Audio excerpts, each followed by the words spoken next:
2028 వరకు వేచి చూడాలా? ఈ ఎమ్మెల్యేల అనర్హత కేసు విషయంలో సుప్రీంకోర్టు చాలా సీరియస్గా రెస్పాండ్ అవుతున్నది. మొన్న ముఖ్యమంత్రి బై ఎలక్షన్స్ రావు అని ఎట్లా మాట్లాడతారు అని కూడా మొన్న సుప్రీంకోర్టు చాలా సీరియస్ కామెంట్స్ చేసింది.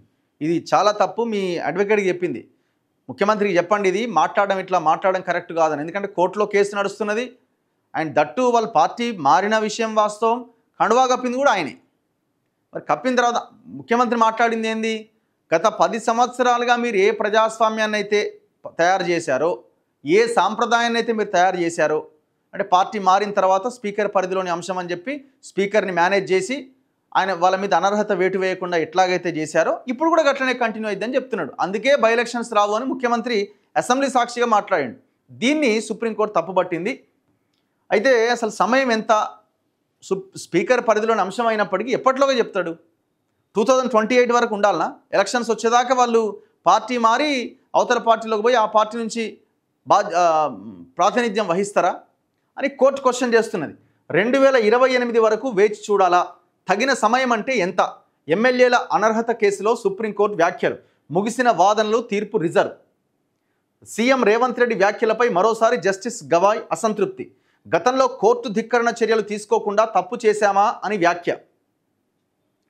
10 మంది ఎమ్మెల్యేల అనర్హత విషయమై బీఆర్ఎస్ వర్కింగ్ ప్రెసిడెంట్ కేటీఆర్, ఎమ్మెల్యేలు పాడి కౌశిక్ రెడ్డి, కేపీ వివేకానంద్ దాఖలు చేసిన 2 వేర్వేరు పిటిషన్లపైన సుప్రీంకోర్టు విచారణ ముగించింది.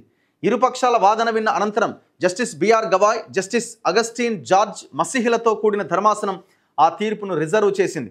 గురువారం అసెంబ్లీ కార్యదర్శి తరపున సీనియర్ న్యాయవాది అభిషేక్ మను సింఘ్వి వాదన వినిపిస్తూ ఆర్ఎస్ రాణా కేసులో సుప్రీంకోర్టు ఇచ్చిన తీర్పును ఈ కేసుకు వర్తింపజేయడానికి వీల్లేదని విన్నవించారు.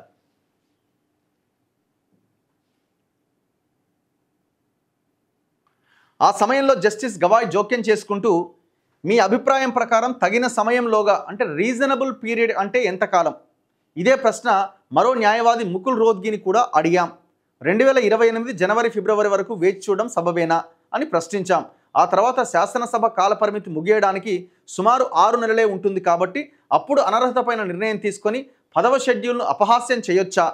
న్యాయవాదులు ఇక్కడ ఉన్నది కేవలం వారి కేసులను వాదించడానికే కాదు, చట్టాన్ని సరిగా అన్వయించే విషయంలో న్యాయమూర్తులకు కూడా సహకారం అందించాలి.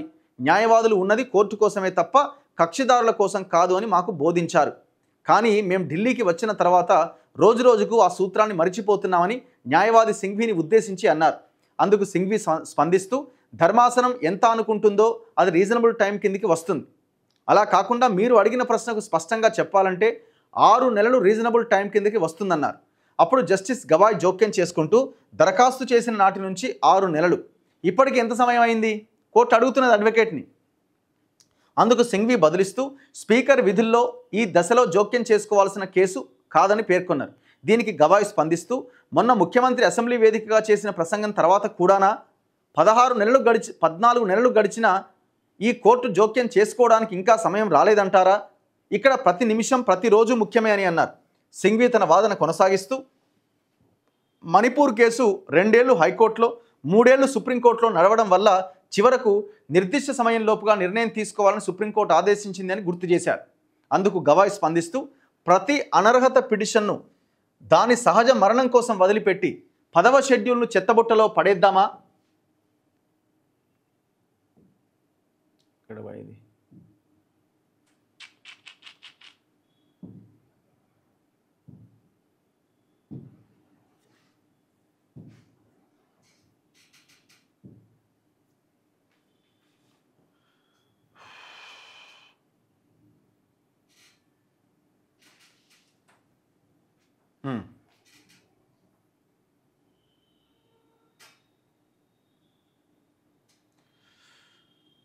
ఈ పిటిషన్ను కూడా 2028 వరకు పెండింగ్లో పెట్టి అప్పుడు 3 నెలల సమయం ఇవ్వమంటారా అని ప్రశ్నించారు. అంటే ప్రతిదానికి కోర్టు కౌంటర్ క్వశ్చన్స్ అడుగుతా ఉన్నది. ఎవరిని? గవర్నమెంట్ తరపున పెట్టిన అడ్వకేట్ ఎవరైతే అభిషేక్ మను సింఘ్వి ఉన్నారో ఆయన్ని. అందుకు సింఘ్వి స్పందిస్తూ, స్పీకర్ తలపై తుపాకీ పెట్టి వెంటనే నిర్ణయం తీసుకోమని చెప్పడానికి వీల్లేదు.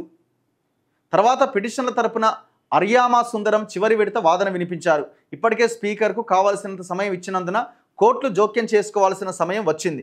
ఈ రోజు నుంచి కనీసం 8 వారాల్లోపుగా స్పీకర్ నిర్ణయం తీసుకునేలాగా ఆదేశించండి అని విజ్ఞప్తి చేశారు. సో ఇట్లా నిన్న సుప్రీంకోర్టులో తీవ్రమైన చర్చ జరిగింది. మొత్తానికి ఆర్గ్యుమెంట్స్ అన్నీ అయిపోయినాయి. తీర్పు రిజర్వ్లో ఉంది. ఇక మరి ఆ రిజర్వ్లో పెట్టిన తీర్పు ఏ రోజు వస్తుందో చూడాలి. స్పీకర్కి ఇన్ని వారాల్లోగా ఈ డేట్లోగా నిర్ణయం తీసుకోండి అని ఆదేశించడానికి అవకాశాలు ఉన్నాయా ఏంటి అన్నది మనం ఇక ఆ సుప్రీంకోర్టు పరిధిలోని అంశం కాబట్టి ఇక కోర్టు ఏం చెప్తుంది. ఏదేమైనా ఇక్కడ మోరల్గా అసలు ఏం జరిగింది ఏంది? పార్టీ మారిరు. పార్టీ మారితే ఏం కావాలా? ప్రజల తీర్పును అవమానించినట్టే కదా. పార్టీ మారినప్పుడు నువ్వు రిజైన్ చేయాలా, మళ్ళీ బై ఎలక్షన్ ఫేస్ చేయాల్సిందే. పార్టీ మారలేదు అని కొంతమంది అంటున్నారు దొంగలు. భయపడి ఎలక్షన్లకు భయపడి పార్టీ మారి కండువా కప్పుకొని సిగ్గు లేకుండా మీరు మనుషులు కూడా కాదు అట్లా మాట్లాడేటోళ్ళు. మీరు మనుషులు కూడా కాదు. మేము కండువా కప్పుకొని పార్టీ మారలేదు అన్న వాళ్ళు బురదలో బొరలాడే పందులతో సమానం. నిన్న కూడా చెప్పిన. ఎందుకంటే మీరు అంత పచ్చబద్ధం ఎట్లా ఆడతారు? కండువా కప్పుకొని జాతీయ జెండా కలర్ ఇదే ఉంటుంది, దేవుని కండువా ఇదని ఎట్లా మాట్లాడతారు మీరు? దానం నాగేంద్ర అయితే టెక్నికల్గా దొరికింది కదా, మరి ఆయన మీద వెయిట్ పడాలి కదా. బీఆర్ఎస్ నుంచి పోటీ చేసి కాంగ్రెస్లోకి పోయి కాంగ్రెస్ బీఫామ్ మీద పోటీ చేసి ఓడిపోయింది కదా. మరి ఆయన బీఆర్ఎస్ ఎమ్మెల్యే ఎట్లయితాడు? వేటు పడాల్సిందే కదా ఆయన మీద.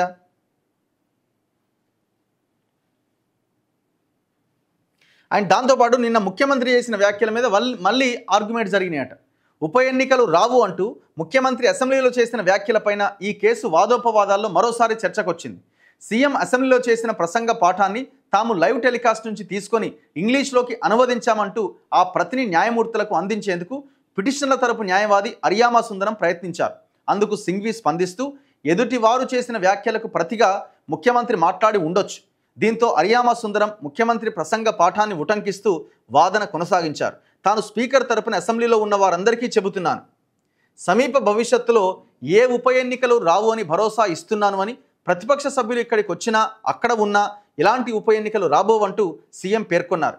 ఈ కేసు సుప్రీంకోర్టు విచారణలో ఉన్నందున మాట్లాడకూడదని కొందరు ఎమ్మెల్యేలు చెప్పగా అసెంబ్లీలో మాట్లాడినప్పుడు రాజ్యాంగ రక్షణ ఉంటుందని, బయట మాట్లాడితే అలాంటి రక్షణ ఉండదంటూ ముఖ్యమంత్రి పేర్కొన్నారని గుర్తు చేశారు. అప్పుడు జస్టిస్ గవాయ్ స్పందిస్తూ గతంలో ఒకసారి అనుభవమైన తర్వాత కూడా ముఖ్యమంత్రి ఎంతో కొంత సంయమనం పాటించలేకపోయారా? అప్పట్లో మీ పైన కోర్టు ధిక్కరణ కింద చర్యలు తీసుకోకుండా వదిలిపెట్టి మేము తప్పు చేశామా అని వ్యాఖ్యానించారు. అందుకు సింఘ్వి బదిలిస్తూ ముఖ్యమంత్రి ప్రసంగానికి సంబంధించిన పూర్తి పాఠాన్ని సమర్పిస్తాం. అందుకు జస్టిస్ గవాయ్ స్పందిస్తూ ఇక్కడ పూర్తి ప్రొసీడింగ్స్ను సమర్పించారని, అయినా ఇది అవసరం లేదంటూ న్యాయవాది అరియామా సుందరం అందించిన ప్రసంగ ప్రతిని పక్కన పెట్టారు. మొత్తానికి సరే అది పక్కన పెట్టండి, ముఖ్యమంత్రి మాట్లాడింది తప్పు అని చెప్తూనే తీర్పుని రిజర్వ్ చేసింది. ఏనాడు ఎప్పుడు ఇస్తారు ఏంది అన్నది చూడాలి. ఏదేమైనా వాళ్ళ మీద వేటు పడాల్సిందే, బై ఎలక్షన్స్ రావాల్సిందే.